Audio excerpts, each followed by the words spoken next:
20 ans de sacerdoce. Je pensais la vie figée. Puis, une enfant, Léa, un bébé dans les bras, m'a désigné. Ce fut le début d'une spirale.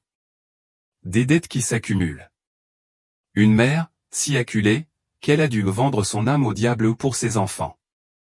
Qui aurait cru que la misère, cette vieille amie, viendrait frapper au cœur de mon église? Avant d'écouter la suite, abonnez-vous et écrivez en commentaire le nom de votre ville. Ces petits liens rendent chaque histoire un peu plus humaine. Je m'appelle Claire Dubois. J'ai 42 ans et je gagne ma vie en tant que graphiste indépendante. J'ai toujours cru qu'une fois ma fille élevée, une fois que Zoé, ma petite Zoé, aurait grandi et trouvé son chemin, ma vie aurait un sens complet, sans plus rien à regretter. Mais il y a des choses, parfois, qui arrivent, qui vous rappellent brutalement que le chemin n'est jamais vraiment tracé. Qu'il y a des bifurcations, des gouffres inattendus. Et qu'il y a des choses que l'on donne, que l'on offre avec tout son cœur, et qui ne vous sont jamais rendues. Ce soir-là, c'était un dimanche. Un dimanche soir, dans les couloirs glacés des urgences de l'hôpital Saint-Joseph. L'odeur d'antiseptique et de peur flottait dans l'air, pesante. La salle d'attente était bondée. Les lumières fluorescentes projetaient des ombres blafardes sur les visages anxieux. Mais pour moi, tout le reste n'existait plus. Seule Zoé comptait. Ma petite Zoé, 6 ans, recroquevillée sur elle-même, agrippant mon bras comme une bouée de sauvetage. Des larmes silencieuses roulaient sur ses joues pâles, mouillant ses mèches blondes collées. Elle avait mal. Tellement mal. Maman, ça fait mal, vraiment très mal. Sa petite voix, à peine un murmure, déchirait mon cœur en 1000 morceaux. Je tentais de la rassurer, de lui caresser les cheveux, de lui murmurer des mots doux, mais mes mains tremblaient. La peur était un nœud serré dans mon estomac, un froid glaçant qui me remontait jusqu'à la gorge. Elle revenait à peine de son week-end chez son père, Antoine, mon ex-mari. Et elle était comme ça. Brisée. Une infirmière, prénommée Jean, s'est approchée de nous. Son regard, d'abord fatigué, s'est soudainement aiguisé en voyant Zoé. Il a vu la pâleur de ma fille, ses petits poings serrés contre son ventre, la détresse dans mes yeux. Il n'a pas hésité. Suivez-moi, Madame Dubois. Le docteur Roussel va vous recevoir tout de suite. Sa voix était douce mais ferme, empreinte d'une gravité qui n'avait rien d'ordinaire. Il nous a conduites à la salle d'examen numéro 1. Un petit espace froid, avec une table d'examen recouverte d'un drap de papier blanc et des instruments métalliques qui scintillaient sous la lumière. J'ai aidé Zoé à s'allonger. Elle s'est recroquevillée, gémissant faiblement à chaque mouvement. Chaque petite plainte était un coup de couteau dans ma chair. Le docteur Émilie Roussel est entrée. Une femme élégante, la cinquantaine, le cheveu châtain soigneusement attaché, le visage à la fois doux et déterminé. Son sourire, initialement chaleureux, cherchait à masquer une inquiétude que je percevais déjà. Elle a salué d'une voix posée. Bonjour, Zoé. Bonjour, Madame Dubois. Je suis le docteur Roussel. On va regarder ce qui ne va pas. Ses mains étaient douces, expertes. Elle a commencé par prendre la température, écouter les poumons, poser des questions simples à Zoé d'une voix apaisante. Ma petite chérie, peux-tu me montrer où tu as mal? Zoé a pointé son bas-ventre, les yeux embués de larmes. Ici, ça fait très, très mal. Le visage du docteur Roussel a subtilement changé. Un voile de concentration, puis une ombre d'inquiétude a traversé ses traits. Ses doigts fins ont effleuré le ventre de Zoé. Ma fille a gémi, un petit cri étouffé, et s'est raidie. Les yeux du docteur Roussel ont croisé les miens, un instant fugace, mais il y avait là un flash de préoccupation que je n'oublierai jamais. Un message silencieux, clair comme de l'eau de roche, qui disait « Quelque chose ne va pas du tout ». Depuis quand a-t-elle ces douleurs, a demandé le docteur Roussel, sa voix devenant plus tendue, plus basse. Depuis hier soir, docteur. Ma propre voix tremblait légèrement. Là elle vient juste de rentrer de son week-end chez son père. Je pensais qu'elle était juste fatiguée, mais ce matin, la douleur s'est aggravée, et elle a eu de la fièvre. Le docteur Roussel a hoché la tête, prenant des notes sur la tablette médicale. Ses lèvres étaient pressées en une ligne fine. Elle est restée silencieuse un instant, le regard perdu dans ses pensées. Puis elle a levé les yeux vers moi. Son regard. Il était grave, perçant, lourd de sens. Un regard qui semblait voir au-delà de la simple fièvre, au-delà de la simple douleur. Elle a attrapé son téléphone. Ses doigts ont tremblé un court instant. Mon cœur a fait un bond. Elle a composé un numéro. Un numéro que je ne connaissais pas, dont je n'ai pas entendu les chiffres. Elle s'est légèrement tournée, s'éloignant un peu de la table d'examen. Sa voix était basse, presque un murmure, mais je pouvais sentir l'urgence, la gravité dans chacun de ses mots. Je n'ai pas entendu ce qu'elle a dit. Pas exactement. Mais l'expression sur son visage, le poids de ses épaules, la tension dans son corps, cela suffisait. J'ai su. Mon sang s'est glacé dans mes veines. C'est là. C'était le moment. Le médecin appelait la police. Sans un mot. Sans un regard explicite. Juste son action. Son silence. Son regard à moi, avant. C'était la réponse, crue et terrifiante, à la question qui hantait le titre de cette histoire. Mon monde, ma petite bulle protectrice autour de Zoé, venait de se fissurer. Brutalement. Irréversiblement. Le silence dans la salle d'examen, après l'appel du docteur Roussel, était plus assourdissant que n'importe quel cri. Zoé, épuisée par la douleur et la fièvre, s'était à nouveau assoupie. Je restais figé, assis sur une chaise en plastique froid, mon regard rivé sur son petit visage. Chaque respiration de ma fille était un acte de foi. Chaque battement de mon propre cœur, une litanie de questions sans réponse. Le docteur Roussel, l'expression redevenue professionnelle mais toujours empreinte d'une gravité profonde, s'est tourné vers moi. Madame Dubois, je voudrais faire quelques tests immédiatement. Des analyses de sang, des examens complémentaires. Il nous faut comprendre précisément ce qui cause ces symptômes. Sa voix était mesurée, mais je pouvais sentir l'urgence sous-jacente. Elle a ensuite fait signe à l'infirmier Jean d'entrer. Jean, pourriez-vous aider Zoé à se préparer pour les prélèvements?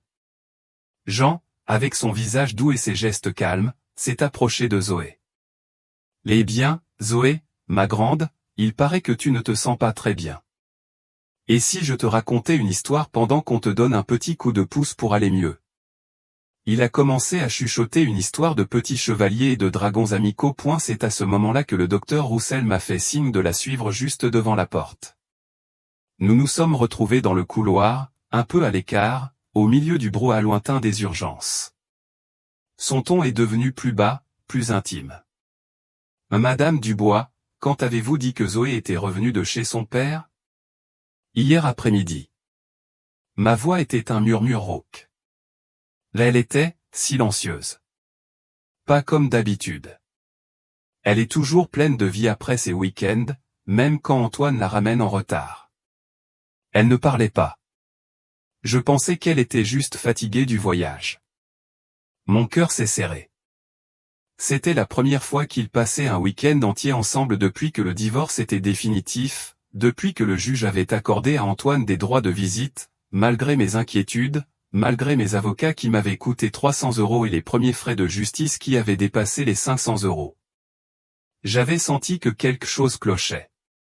Cette petite voix intérieure. Mais je l'avais ignoré. Le docteur Roussel a hoché la tête pensivement. Zoé a-t-elle mentionné quelque chose d'inhabituel à propos du week-end? À peine. Mes mains, je les sentis, ont commencé à trembler. Elle n'en a presque pas parlé du tout.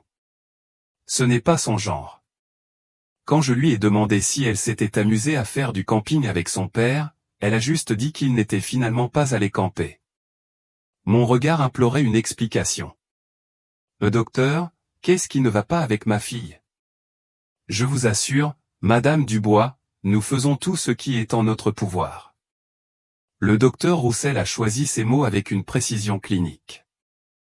Les premiers résultats d'analyse de sang montrent des signes d'inflammation et certaines valeurs, préoccupante. Nous attendons des résultats plus complets.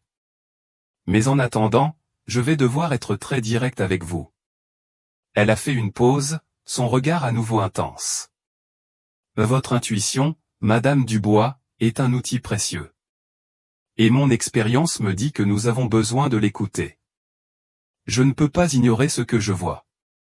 Les symptômes de Zoé, son silence, cette histoire de camping annulée, cela dépasse le cadre d'une simple gastro-entérite. Elle a pris une profonde inspiration. J'ai déjà pris l'initiative d'informer les services compétents. Je vais demander une consultation urgente avec l'inspecteur Marc Lefebvre de la brigade de protection des mineurs et le docteur Sophie Chen, notre spécialiste en défense de l'enfance. C'est un protocole standard dans ce genre de situation, lorsque des éléments non médicaux pourraient être en jeu. Mon sang s'est de nouveau glacé. Les mots brigade de protection des mineurs et spécialiste en défense de l'enfance ont résonné dans mon esprit comme les coups d'un marteau. Cela signifiait qu'il pensait ce que je craignais. C'était une sonnette d'alarme. Une très forte sonnette d'alarme. Mon cœur battait la chamade, une course folle dans ma poitrine. Le silence de Zoé, l'étrangeté de son comportement, le vide de ce week-end, tout prenait une nouvelle, une terrible signification. Je ne pouvais rien faire d'autre que hocher la tête, incapable de prononcer un mot. L'angoisse s'était transformée en une certitude glaciale, Zoé était en danger. Elle l'avait été. Et je devais maintenant découvrir la vérité, quoi qu'il en coûte. De retour dans la salle d'examen, Zoé s'était profondément endormie, vaincue par la douleur et la fièvre. L'infirmier Jean, avec une douceur infinie, arrangeait une petite couverture sur son corps frêle. Son visage était empreint de tristesse. Il a fait un signe de tête discret au docteur Roussel, qui venait de me rejoindre. Il tenait un bout de papier chiffonné. C'était un dessin. Un de ceux que Zoé avait griffonné en attendant d'être vu, sans doute. Le docteur Roussel a pris le dessin. Mon regard s'est posé dessus. Un choc m'a traversé. Zoé avait dessiné une maison. Non pas une tente de camping, non pas un bord de lac, mais une grande maison. Une maison avec de nombreuses fenêtres. Et à l'intérieur, des formes sombres, indistinctes, entouraient une petite silhouette blonde, clairement Zoé, recroquevillée dans un coin. Le docteur Roussel a étudié le dessin, sa posture professionnelle s'effritant un instant. Ses yeux, d'abord fixés sur le papier, ont rencontré les miens, puis se sont posés sur ma fille endormie. Elle a murmuré, sa voix basse et tendue, « Madame Dubois, je dois passer d'autres appels. Nous allons prendre le plus grand soin de Zoé. Je vous le promets. » Elle est sortie de la pièce. Je ne l'ai pas vue saisir son téléphone de doigts tremblants. Je n'ai pas entendu sa voix se briser légèrement alors qu'elle demandait une assistance immédiate. Tout ce que je savais, c'est qu'en à peine 48 heures, le monde lumineux et joyeux de ma fille s'était brisé, et je n'avais aucune idée de comment le réparer. Ce que je ne savais pas, ce que je ne pouvais pas savoir à cet instant précis, c'est que les résultats des tests qui arriveraient dans l'heure suivante allaient tout changer. Et l'appel discret que le docteur Roussel venait de passer allait déclencher une série d'événements qui mettraient à jour la vérité choquante sur ce qui s'était réellement passé pendant ce week-end mystérieux. Le couloir me paraissait froid, les lumières trop vives. Je me suis agrippé au rebord d'une chaise, tentant de maîtriser le tourbillon dans ma tête. Peu de temps après, le docteur Roussel est revenu. Son visage était fermé, ses yeux graves. Elle n'était pas seule. À ses côtés se tenaient deux personnes. Une femme, la trentaine, vêtue d'un tailleur professionnel, avec des yeux doux et une tablette à la main. Et un homme, grand, élégant dans un costume anthracite, le visage buriné, mais avec une expression de profonde humanité. Madame Dubois, a commencé le docteur Roussel, sa voix posée mais son ton ne laissant aucune place au doute, voici le docteur Sophie Chen, notre spécialiste en défense de l'enfance, et l'inspecteur Marc Lefebvre de la brigade de protection des mineurs. Le docteur Chen m'a tendu la main avec un sourire compatissant. Je suis là pour aider les enfants à s'exprimer sur des expériences difficiles, Madame Dubois. L'inspecteur Lefebvre m'a salué d'un hochement de tête ferme. Madame Dubois, je comprends que la situation est accablante, mais nous sommes là pour obtenir des réponses. Mon cœur battait la chamade. La réalité m'a frappé de plein fouet. La police. Cela était vraiment en train d'arriver. Le docteur Roussel a pris la parole, ses mots coupant l'air comme des lames de rasoir. Le rapport toxicologique est arrivé. Zoé a des traces d'un sédatif sur ordonnance dans son système. Un sédatif qu'aucun enfant ne devrait jamais recevoir sans une surveillance médicale stricte. La pièce a tourné autour de moi. L'air m'a manqué. J'ai eu l'impression que la terre s'ouvrait sous mes pieds. Vous êtes en train de dire que quelqu'un a drogué ma fille. Les regards échangés entre les deux médecins et l'inspecteur Lefebvre m'ont dit tout ce que je redoutais. Le cauchemar ne faisait que commencer. La nausée m'a prise à la gorge. Une rage froide a commencé à monter en moi, une rage que je ne savais pas posséder. Ce n'était plus seulement de la peur. C'était une détermination implacable. Quelqu'un avait fait du mal à ma fille. Et je ferai tout, absolument tout, pour savoir pourquoi et pour que justice soit rendue. L'inspecteur Lefebvre a rompu le silence, sa voix grave. Nous n'avons pas toutes les réponses, Madame Dubois. Mais ce que nous savons, c'est que Zoé a reçu une substance contrôlée sans autorisation médicale. Il nous faut comprendre pourquoi et comment. Ces mots, prononcés avec une détermination tranquille, ont résonné dans mon esprit. Ils étaient à la fois une confirmation terrifiante et la promesse d'une action. Mon monde s'était écroulé. Une nouvelle bataille, bien plus difficile, commençait. Est-ce que je trouverais les réponses? Que Antoine avait-il fait à ma fille? Qui l'avait aidé? Et surtout, ma Zoé s'en remettrait-elle après tout ça? Si vous m'écoutez encore, aidez-moi en commentant le chiffre ci-dessous, pour que je sache que j'ai toujours des compagnons de route dans cette aventure. Votre présence est le plus grand encouragement pour que je raconte la dernière partie, où la vérité sera pleinement révélée, la justice rendue, et les morceaux de nos vies lentement réparés. Je ne peux pas faire cela seul, et je crois qu'ensemble, nous pouvons trouver la lumière. C'était 48 heures avant. Un vendredi après-midi ensoleillé. Le genre de journée où le soleil d'automne jette de longues ombres sur les pelouses soignées de notre quartier paisible de Maplewood. Je me tenais sur mon allée, le cœur serré, regardant Antoine charger la petite valise violette de Zoé dans le coffre de sa voiture. Les feuilles rousses virevoltaient autour de mes pieds, indifférentes à l'angoisse qui me rongeait. N'oublie pas, elle doit prendre son médicament pour les allergies avant de dormir, avais-je dit, tendant à Antoine une petite trousse zippée. Et elle fait des cauchemars ces temps-ci, alors Monsieur Moustache doit rester avec elle. J'avais soulevé la peluche de chat usé que Zoé ne quittait jamais pour dormir. Antoine avait pris Monsieur Moustache avec un sourire impatient. Un sourire que je connaissais trop bien.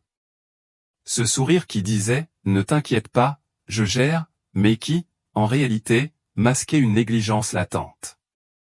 J'ai l'habitude, Claire. Ce n'est pas comme si je ne m'étais jamais occupé d'elle. Mais c'était différent, pensais-je. Tout était différent maintenant. C'était avant que tout ne s'écroule.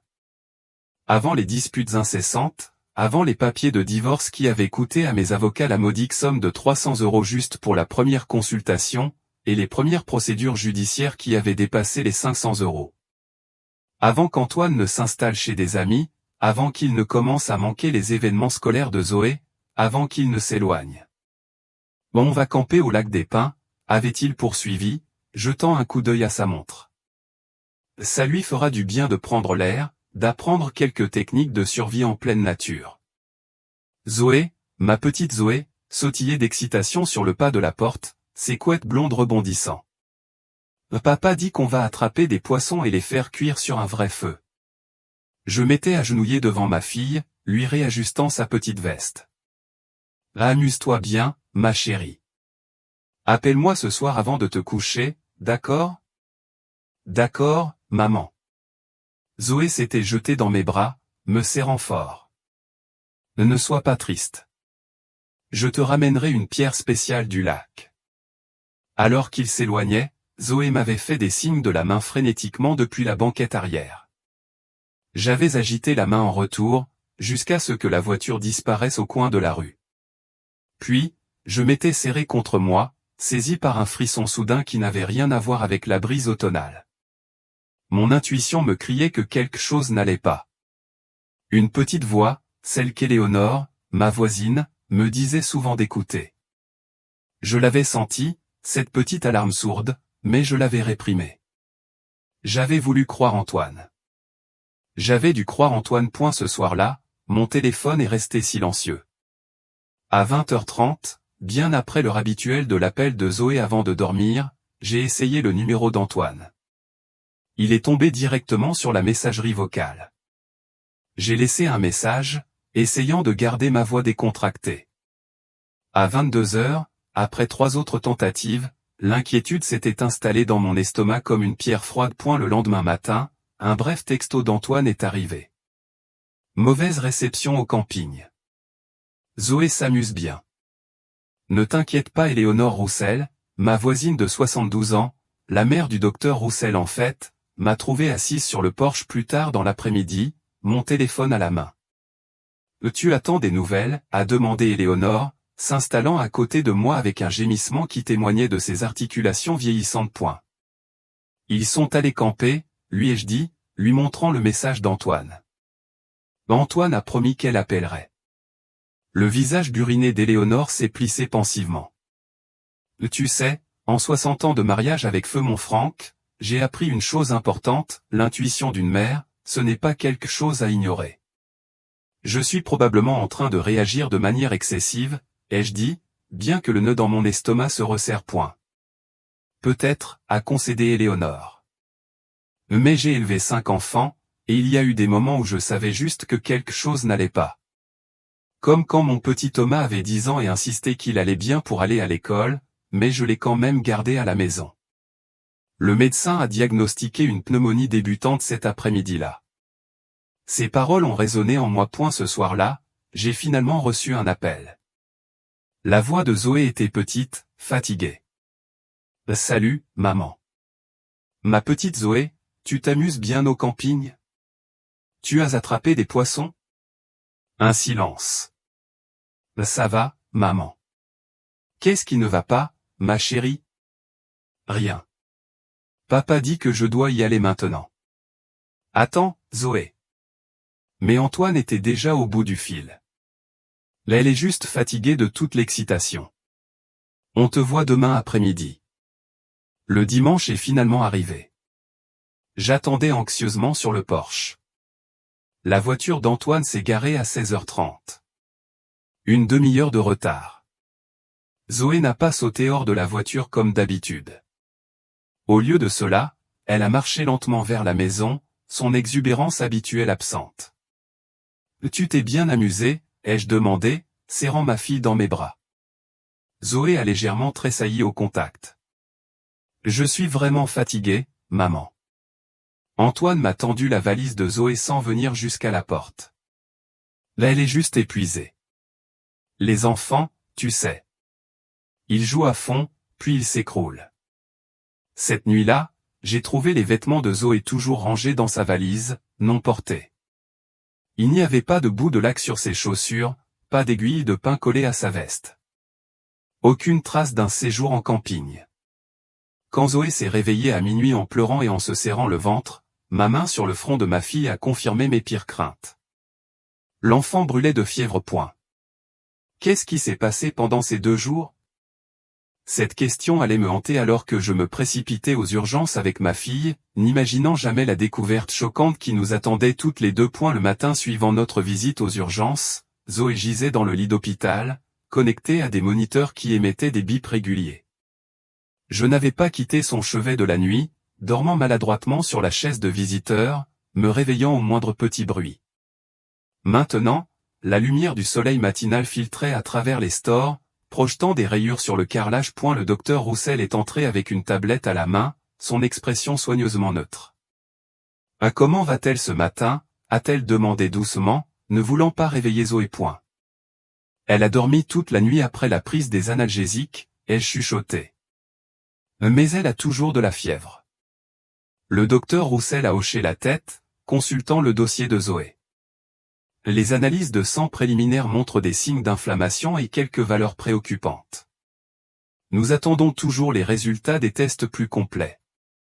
Qu'est-ce que cela signifie, ai-je demandé, la gorge serrée par l'inquiétude. Cela signifie que nous devons continuer d'enquêter, a répondu le docteur Roussel avec précaution. Zoé a-t-elle dit quelque chose de plus sur son week-end? Avant que je ne puisse répondre, Zoé s'est agitée, ses yeux s'ouvrant faiblement. Elle a semblé désorientée un instant avant de se concentrer sur moi, puis sur le docteur Roussel. Bonjour, ma chérie, ai-je dit, écartant les mèches de cheveux de son front. Bonjour, maman, a murmuré Zoé, puis elle a remarqué le docteur Roussel. Est-ce que je suis encore malade? Nous travaillons à te faire aller mieux, a dit le docteur Roussel avec un sourire chaleureux. Et si on faisait un petit dessin pendant que ta maman et moi parlons un instant? Elle a sorti un petit carnet de croquis et des crayons de couleur de la poche de sa blouse, les plaçant sur le plateau de Zoé. Zoé a pris un crayon bleu et a commencé à dessiner, sans enthousiasme. Dans le couloir, le docteur Roussel m'a parlé à voix basse.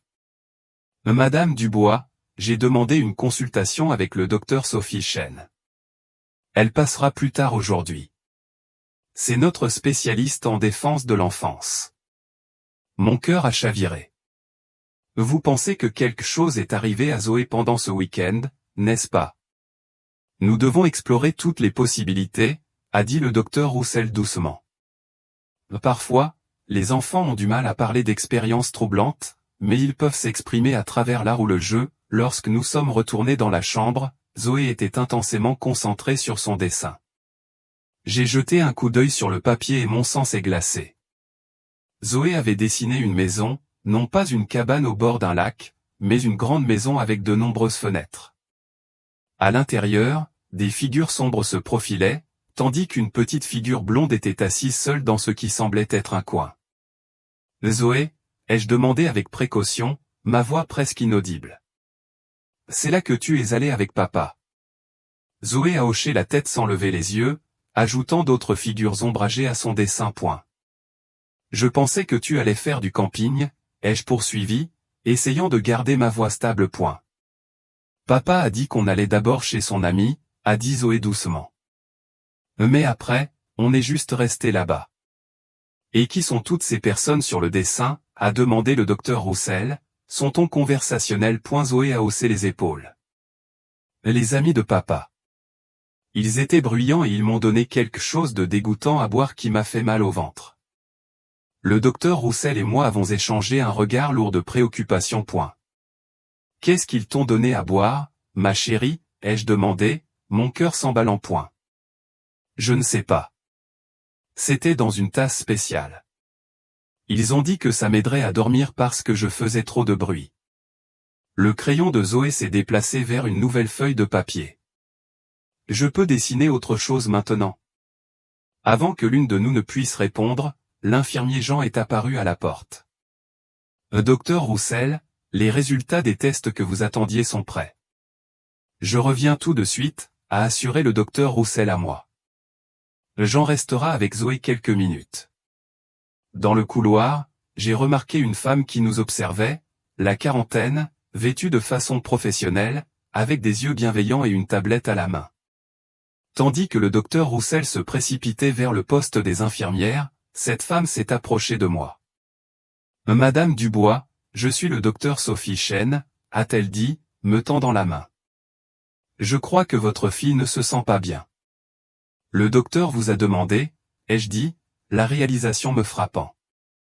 Vous êtes la spécialiste en défense de l'enfance. Le docteur Chen a hoché la tête. J'aide les enfants à communiquer sur des expériences difficiles. Est-ce que ça vous dérangerait si je passais un peu de temps avec Zoé? À ce moment-là, le docteur Roussel est revenu, son expression grave, elle nous a fait signe, le docteur Chen et moi, de la rejoindre dans une petite salle de consultation. Le sérieux dans ses yeux a fait battre mon cœur à tout rompre. Le rapport toxicologique est arrivé, a dit le docteur Roussel doucement. Zoé a des traces d'un sédatif sur ordonnance dans son système, un sédatif qu'aucun enfant ne devrait jamais recevoir sans une surveillance médicale stricte. J'ai senti la pièce tourner autour de moi. Vous êtes en train de dire que quelqu'un a drogué ma fille. Les regards échangés entre les deux médecins m'ont dit que le cauchemar ne faisait que commencer. Et la salle de consultation me parut trop petite, les néons trop agressifs. Je me suis agrippé au bord de ma chaise tandis que le docteur Roussel expliquait les résultats des tests, ses mots mesurés. Le sédatif que nous avons trouvé n'est pas habituellement prescrit aux enfants de l'âge de Zoé. Il peut causer des effets secondaires importants, y compris les douleurs abdominales qu'elle ressent. Ce qui est préoccupant, c'est comment ce médicament est entré dans son organisme. Le docteur Chen prenait des notes sur sa tablette, son expression compatissante mais professionnelle. Madame Dubois, Zoé a-t-elle mentionné autre chose à propos de ce qu'elle a mangé ou bu pendant le week-end? J'ai secoué la tête, essayant de digérer cette nouvelle information. Elle a juste dit qu'on lui avait donné quelque chose pour la faire dormir. Je ne comprends pas. Pourquoi quelqu'un donnerait-il un médicament à un enfant qui n'a pas été prescrit? C'est ce que nous devons découvrir, a répondu le docteur Chen doucement. Avec votre permission, j'aimerais parler avec Zoé en utilisant des techniques spécialisées pour les enfants de son âge. Nous utilisons l'art, le conte et le jeu pour les aider à communiquer des expériences qu'ils n'auraient pas les mots pour exprimer. J'ai hoché la tête, engourdi. Bien sûr, tout ce qui peut aider. Pendant que le docteur Chen travaille avec Zoé, j'aimerais discuter des prochaines étapes, a dit le docteur Roussel. J'ai contacté l'inspecteur Marc Lefebvre de la brigade de protection des mineurs. Il est spécialisé dans les affaires impliquant des enfants. La police, ai-je chuchoté, la réalité de la situation me frappant de plein fouet. C'est vraiment en train d'arriver, n'est-ce pas? Le docteur Roussel a tendu la main sur la table, touchant brièvement la mienne. Nous n'avons pas encore toutes les réponses, mais ce que nous savons, c'est que Zoé a reçu une substance contrôlée sans autorisation médicale. Il nous faut comprendre pourquoi et comment. Lorsque nous sommes retournés dans la chambre de Zoé, nous avons trouvé Jean assis avec elle, l'aidant à construire une petite tour avec des abaisse-langues. Zoé a levé les yeux, son visage s'illuminant légèrement à la vue de sa mère.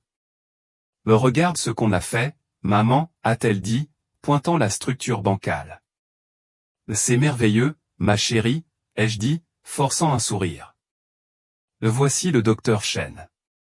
Elle aimerait jouer à quelques jeux avec toi pendant que je parle un peu plus avec le docteur Roussel. Ça te dirait? Zoé a étudié le docteur Chen pensivement avant de hocher la tête. Tu aimes dessiner? Je fais un livre d'images. J'adore dessiner, a répondu le docteur Chen chaleureusement. Ce serait un honneur de voir ton livre. Oui, a admis Chloé. Mais récemment, Victor a commencé à encourager les gens à amener leurs enfants. Il a dit que c'était pour normaliser les rassemblements familiaux, mais quelque chose ne me semblait pas normal. Mes instincts protecteurs se sont enflammés. Qu'est-ce que tu veux dire? Il prenait des photos des enfants, a-t-elle baissé la voix. Il disait que c'était pour un album de la communauté, mais je n'ai jamais vu d'album. Je crois qu'il prépare quelque chose de pire. Claire, je pense qu'Antoine le savait et essayait de l'impressionner en amenant Zoé. Je me suis senti malade. As-tu dit ça à la police? Pas tout. J'ai peur, Claire. Victor a des amis puissants. Avant que je ne puisse répondre, mon téléphone a sonné. L'inspecteur Lefebvre. Je dois prendre ça, ai-je dit froidement à Chloé. Claire, la voix de Lefebvre était urgente. Marianne Martin vient de confirmer que son fils était chez Victor le même week-end que Zoé. Elle a accepté de coopérer, mais elle est terrifiée. Elle dit que Victor prenait des photos des enfants. Le parallèle avec ce que Chloé venait de me révéler m'a donné un frisson dans le dos. Je sais, ai-je dit.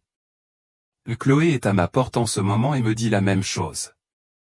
Il y a eu un moment de silence stupéfait avant que Lefebvre ne réponde, gardez-la là. J'arrive dans 5 minutes. Quand je me suis retourné vers la porte, j'ai vu une peur réelle dans les yeux de Chloé. Il vient ici, n'est-ce pas, a demandé Chloé. Bien. Il est temps de tout raconter.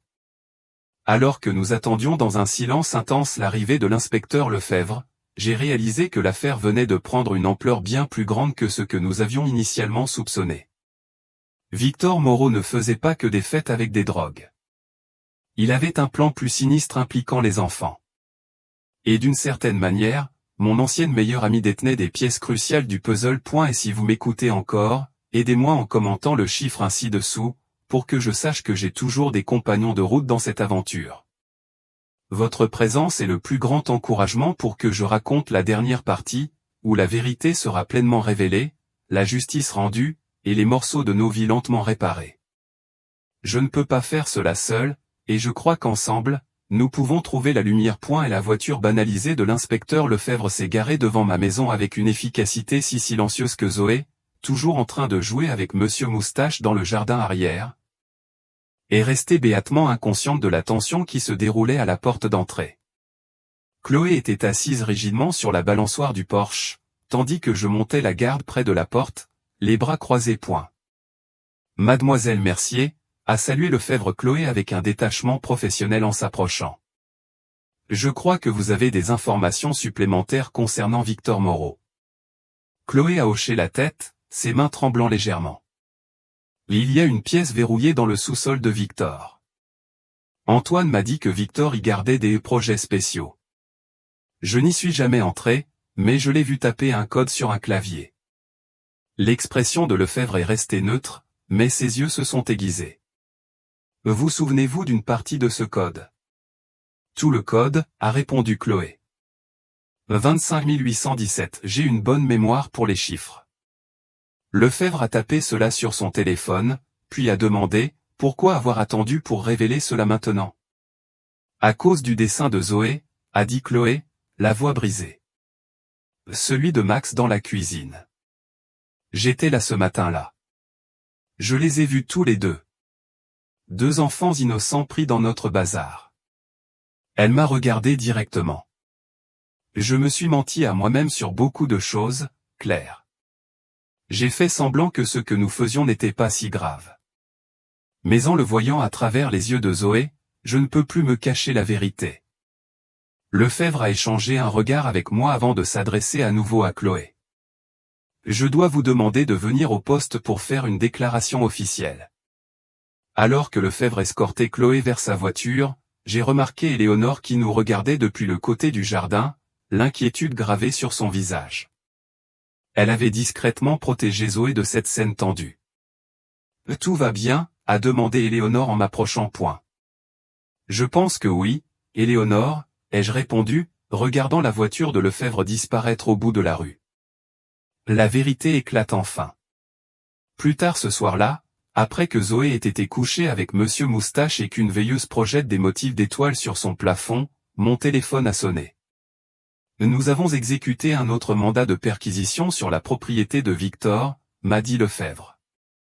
La pièce du sous-sol contenait du matériel informatique et des dossiers très étendus. Je ne peux pas encore partager les détails, mais les informations de Chloé étaient exactes et extrêmement précieuses. C'est aussi grave que nous le craignons, ai-je demandé. Nous sommes toujours en train d'évaluer, mais oui, a admis Lefebvre. Cependant, il y a un côté positif.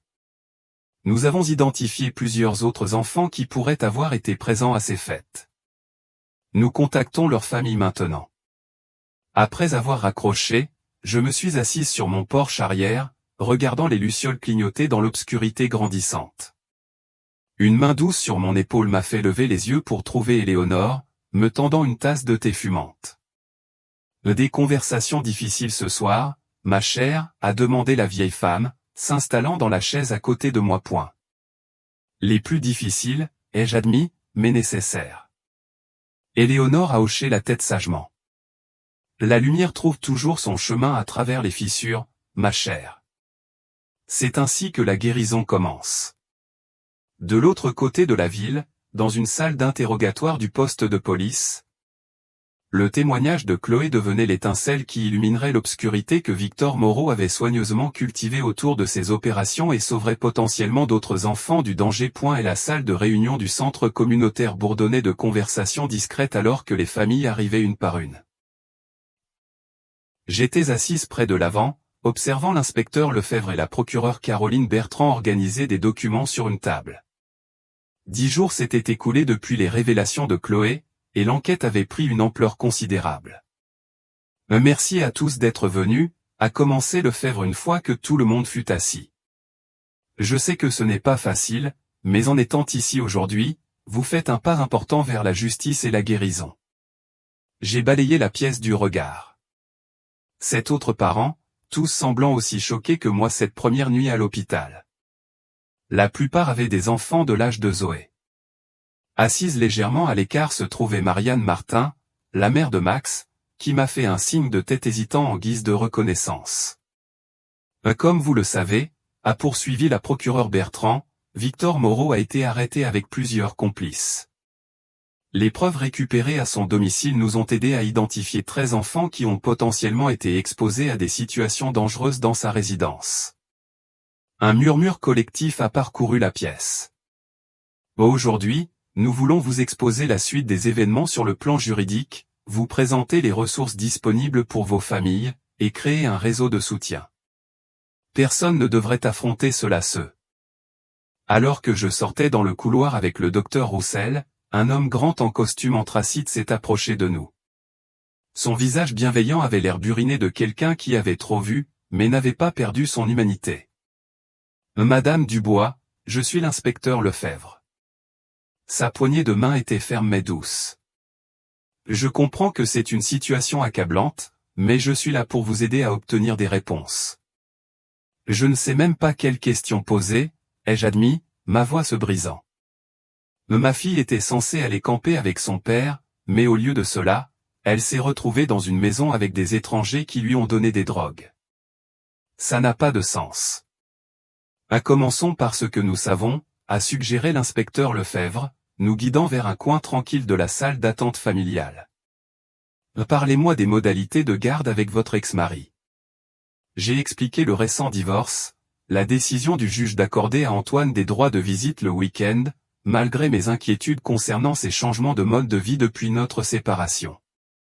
Il a commencé à fréquenter de nouvelles personnes, ai-je expliqué. Des gens que je ne connaissais pas. Il manquait des visites avec Zoé, puis se présentait avec des cadeaux hors de prix, une console de jeu à 300 € ou une robe de princesse coûtant le double, pour se rattraper. J'ai dit au juge que j'étais inquiète, mais Antoine a convaincu tout le monde que j'étais juste une ex-femme amère. L'inspecteur Lefebvre a pris des notes, posant occasionnellement des questions pour éclaircir. Connaissez-vous certains de ses amis par leur nom? Il a mentionné quelqu'un appelé Victor plusieurs fois. Je pense qu'ils travaillent ensemble. Notre conversation a été interrompue lorsque le docteur Chen est apparu à la porte, son expression troublée. Madame Dubois, inspecteur Lefebvre, je pense que vous devriez voir ceci. Elle nous a ramenés dans la chambre de Zoé. Sur le lit étaient étalés plusieurs dessins. Chacun représentait la même grande maison avec plusieurs pièces. Dans un dessin, des figures sombres tenaient de petites tasses. Dans un autre, une petite fille blonde était allongée sur un canapé tandis que des adultes se tenaient autour d'elle. Mais c'est le dernier dessin qui a arrêté mon cœur. Zoé avait dessiné une carte, enfantine mais reconnaissable, montrant une maison dans une rue appelée rue des Chênes avec une grande boîte aux lettres bleues en forme de poisson. Zoé s'est souvenue de l'adresse, a dit le docteur Chen doucement. Elle dit que c'est là que se trouve la maison avec les méchants. L'inspecteur Lefebvre a soigneusement photographié chaque dessin avec son téléphone. Madame Dubois, a-t-il dit, sa voix portant maintenant le poids d'une détermination professionnelle. Je dois contacter mon équipe immédiatement. Nous avons peut-être identifié un lieu d'intérêt significatif. Alors qu'il sortait pour passer l'appel, j'ai regardé ma fille, petite et vulnérable dans le lit d'hôpital, mais assez courageuse pour dessiner la vérité quand elle ne pouvait pas la dire. Tu es en sécurité maintenant, ai-je chuchoté, lissant les cheveux de Zoé. Je te le promets. Mais alors que la voix urgente de l'inspecteur Lefebvre portait depuis le couloir, j'ai réalisé que nous ne faisions que commencer à découvrir la réalité troublante de ce qui s'était passé pendant ces 48 heures manquantes. Le docteur Roussel, le docteur Chen et l'inspecteur Lefebvre m'ont conduite dans une petite salle de consultation, l'endroit même où j'avais appris la présence de sédatifs dans le corps de Zoé.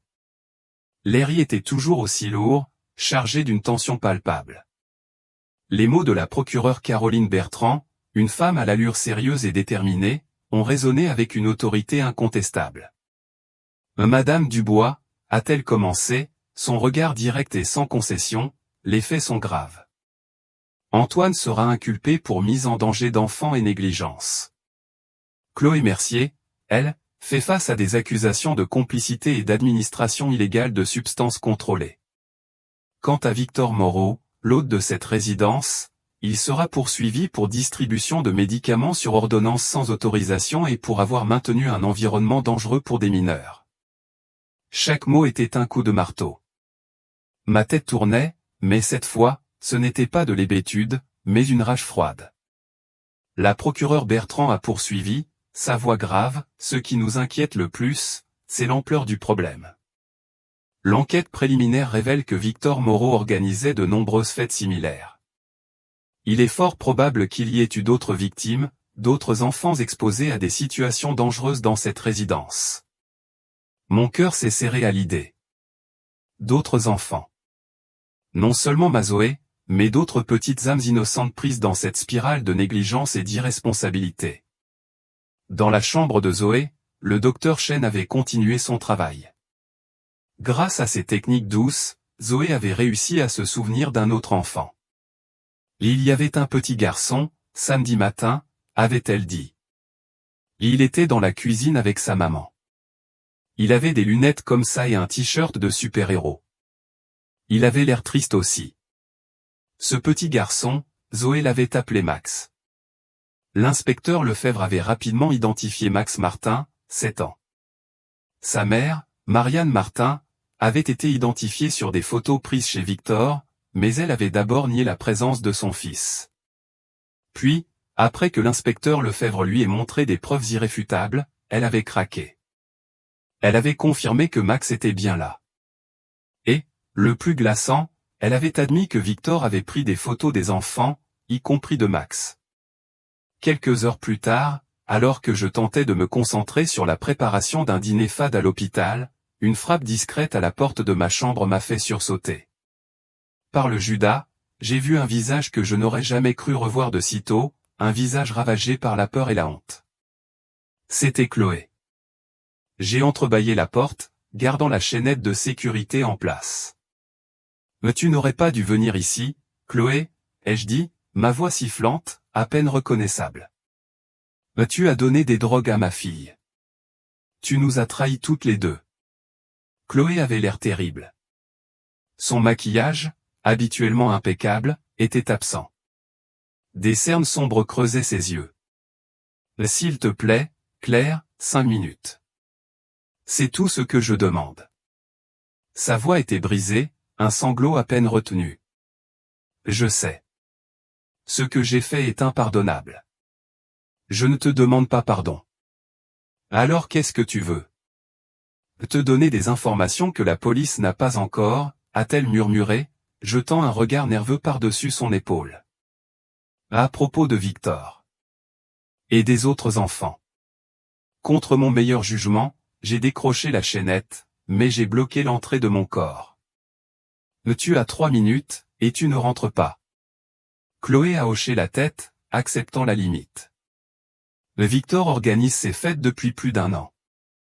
Les enfants n'étaient pas censés en faire partie, mais parfois les parents les amenaient quand la garde d'enfants tombait à l'eau. Victor a commencé à garder des films et des jouets pour enfants pour les occuper dans une autre pièce. Pendant que les adultes se droguaient, ai-je ajouté avec amertume. Elle. Le docteur Chen s'est avancé, sa présence calme apaisant immédiatement l'atmosphère anxieuse. Les enfants traitent les traumatismes différemment des adultes. Beaucoup d'entre vous ont signalé des changements dans le comportement de votre enfant, des troubles du sommeil, une anxiété accrue, des plaintes physiques. Ce sont des réponses normales à des situations anormales. Elle a distribué des dossiers contenant des informations sur les services de thérapie pour enfants, les groupes de soutien et les stratégies pour aider les enfants à se sentir à nouveau en sécurité. Le facteur de guérison le plus puissant pour les enfants est d'avoir un adulte de confiance qui les croit et qui crée de la constance, a expliqué le Dr Chen. Vous faites déjà le travail le plus important en étant ici. Pendant une courte pause, Marianne Martin s'est approchée de moi, hésitante. Votre fille, c'est Zoé, n'est-ce pas, a-t-elle demandé. Max parle d'elle. Il dit qu'elle a été gentille avec lui ce matin-là, dans cette maison. J'ai hoché la tête. Zoé a aussi mentionné Max. Elle s'inquiétait pour lui. Les yeux de Marianne se sont remplis de larmes. Je me sens tellement coupable. Je n'avais aucune idée de ce qui se passait lors de ces rassemblements. Victor sortait avec ma sœur. Je pensais que c'était juste des adultes qui prenaient un verre. Nous avons tous fait confiance aux mauvaises personnes, ai-je dit doucement. Alors que la réunion continuait, Lefebvre a expliqué comment les procédures judiciaires se dérouleraient. L'affaire Victor Moreau ira probablement en jugement. Antoine et Chloé ont tous deux accepté des accords de plaider coupables en échange de leurs témoignages. Leur coopération a été essentielle pour construire notre dossier. Après cela, alors que les gens s'attardaient pour parler avec les différents professionnels, Éléonore est apparue à mes côtés. Bien que non directement impliquée, elle m'avait conduite à la réunion et avait attendu patiemment. « Comment vas-tu » a-t-elle demandé. « Mieux que ce à quoi je m'attendais » ai-je admis. Il y a quelque chose de puissant à ne pas être seul là-dedans. Éléonore a hoché la tête sagement. Les communautés guérissent ensemble. Il en a toujours été ainsi. Alors que nous nous préparions à partir, Marianne s'est approchée à nouveau, cette fois avec une proposition. Certaines d'entre nous pensaient à organiser une réunion hebdomadaire autour d'un café. Juste des parents qui se soutiennent mutuellement. Ça vous intéresserait? Pour la première fois depuis des semaines, un sourire sincère s'est formé sur mes lèvres. J'aimerais beaucoup. En rentrant à la maison, Éléonore a remarqué le changement dans mon comportement. Quelque chose a changé en toi aujourd'hui, Claire. J'ai regardé les rues familières de notre quartier défiler, pensant à Zoé qui m'attendait à la maison avec Jean, qui avait gentiment proposé de faire du babysitting. J'étais tellement concentré sur la protection de Zoé que j'ai oublié quelque chose d'important, ai-je dit. Nous ne sommes pas seulement des survivants, nous sommes des reconstructeurs. Alors que le soir tombait sur Maplewood, un nouveau réseau de soutien était en train de se former. Des parents unis par un traumatisme partagé, mais déterminés à créer quelque chose de plus fort à partir des morceaux brisés. Le chemin à parcourir restait difficile, mais personne ne le parcourait seul. Et la lumière dorée du matin filtrait à travers les fenêtres du palais de justice alors que je redressais le col de la robe bleue de Zoé. Ce jour marquait l'audience préliminaire dans l'affaire Victor Moreau. Et bien que Zoé ne témoignerait pas, sa présence dans le bâtiment était requise pour d'éventuelles questions du juge en chambre. Tu te souviens de ce que nous avons répété, ai-je demandé doucement. Tu resteras avec le docteur Sophie dans la salle d'attente spéciale avec les jouets et les livres. Zoé a hoché la tête, serrant Monsieur Moustache, qui avait obtenu une permission spéciale pour l'accompagner. Et si j'ai peur, je peux le serrer 3 fois et compter mes respirations. C'est ça, ma chérie, ai-je embrassé son front. Tu es la personne la plus courageuse que je connaisse. Éléonore m'avait accompagné pour un soutien moral et resterait avec Zoé pendant que je témoignerais. Alors que nous approchions de la salle d'audience, l'inspecteur Lefebvre nous a rencontrés dans le couloir. « Bonjour, Zoé » a-t-il dit, s'agenouillant à sa hauteur. « Merci d'être venu nous aider aujourd'hui. » Zoé lui a fait un signe de tête solennel. « Max est là aussi ?»« Il arrivera bientôt » a confirmé Lefebvre. Sa maman pensait que ce serait bien si vous pouviez vous asseoir ensemble dans la salle d'attente. Ça te dirait? Le visage de Zoé s'est illuminé. Oui, je peux lui montrer mon journal de courage. Après avoir installé Zoé avec Éléonore et le docteur Sophie dans l'aire d'attente pour enfants, j'ai suivi Lefebvre vers la salle d'audience. Juste devant les portes, nous avons rencontré Marianne Martin arrivant avec Max, qui portait en effet des lunettes et un t-shirt de super-héros. Les enfants ont échangé des saluts timides tandis que les adultes conféraient brièvement. Vous êtes prête à demander Lefebvre aux deux femmes. J'ai pris une profonde inspiration. Autant que je pourrais l'être. La salle d'audience semblait caverneuse et froide malgré la chaleur estivale à l'extérieur. Victor Moreau était assis à la table de la défense, son costume coûteux et sa posture confiante contrastant vivement avec les épaules affaissées d'Antoine, 3 rangées derrière. Nos regards se sont croisés brièvement. Ceux d'Antoine remplis de honte. Les miens d'une résolution déterminée. La procureure Bertrand m'avait préparé à ce à quoi m'attendre, mais rien n'aurait pu me préparer au questionnement agressif de l'avocat de la défense. Chaque aspect de ma parentalité a été scruté. Chaque décision concernant le divorce disséquée. Aviez-vous des inquiétudes concernant la parentalité de votre ex-mari avant cet incident, a pressé l'avocat de la défense. J'avais des inquiétudes concernant ses changements de mode de vie, ai-je répondu fermement. Mais je n'ai jamais imaginé qu'il mettrait notre fille en danger. Alors, vous avez volontairement permis à votre fille de partir avec lui malgré ses inquiétudes. J'ai suivi le calendrier de visite ordonné par le tribunal, ai-je expliqué, maintenant ma composure malgré l'implication que je partageais la faute. Je croyais qu'entretenir une relation avec son père était important. Pendant une brève suspension, je me suis glissé dans l'aire d'attente des enfants. Zoé et Max étaient assis à une petite table, leurs têtes penchées, ensemble sur des dessins, tandis qu'Éléonore les observait depuis une chaise voisine. Ils sont devenus de grands amis, a chuchoté Éléonore. Ils ont comparé leurs préférences de super-héros pendant la dernière heure. La vue de Zoé, engagée, souriante, en voie de guérison, m'a fortifié pour le reste de l'audience. Quand je suis retourné dans la salle d'audience, j'ai remarqué Antoine me regardant avec une expression illisible. Et la décision du juge est tombée tard dans l'après-midi. Victor Moreau serait jugé pour plusieurs chefs d'accusation graves.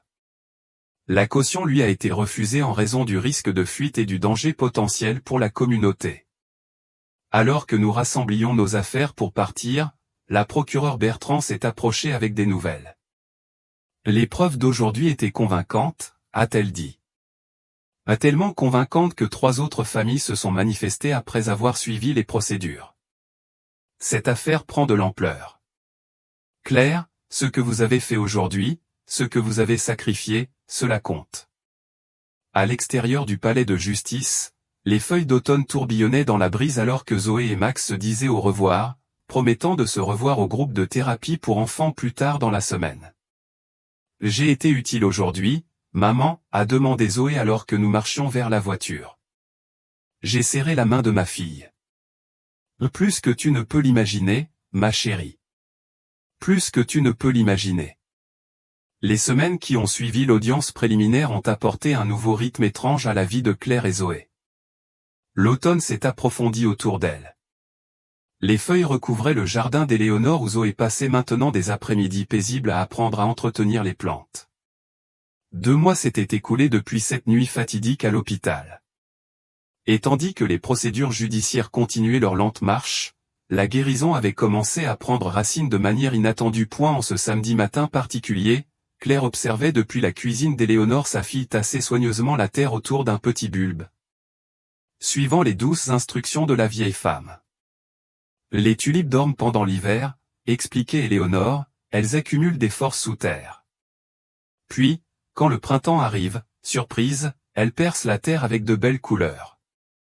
Comme un super-héros avec une identité secrète, a suggéré Zoé, son imagination se connectant comme toujours à ces personnages de bande dessinée bien aimés. Éléonore a ri.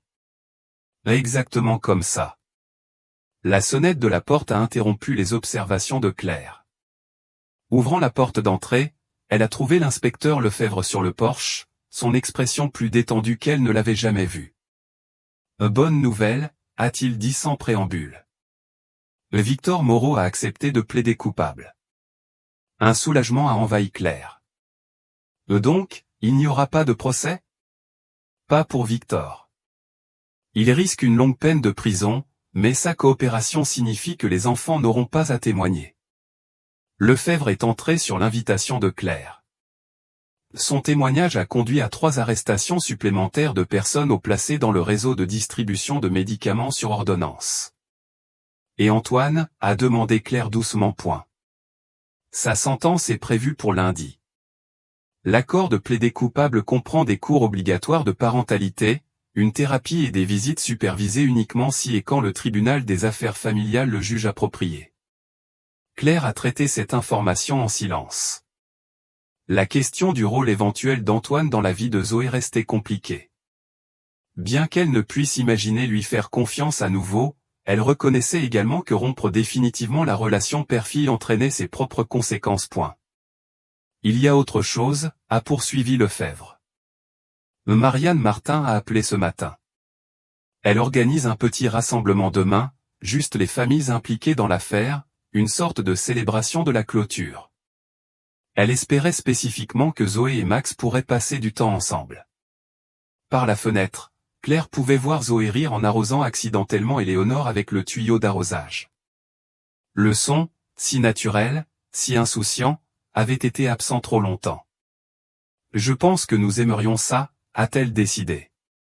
Ce soir-là, après que Zoé ait été couchée, Claire s'est assise sur sa balançoire de porche avec une tasse de thé, relisant le dernier rapport du docteur Chen sur les progrès de Zoé.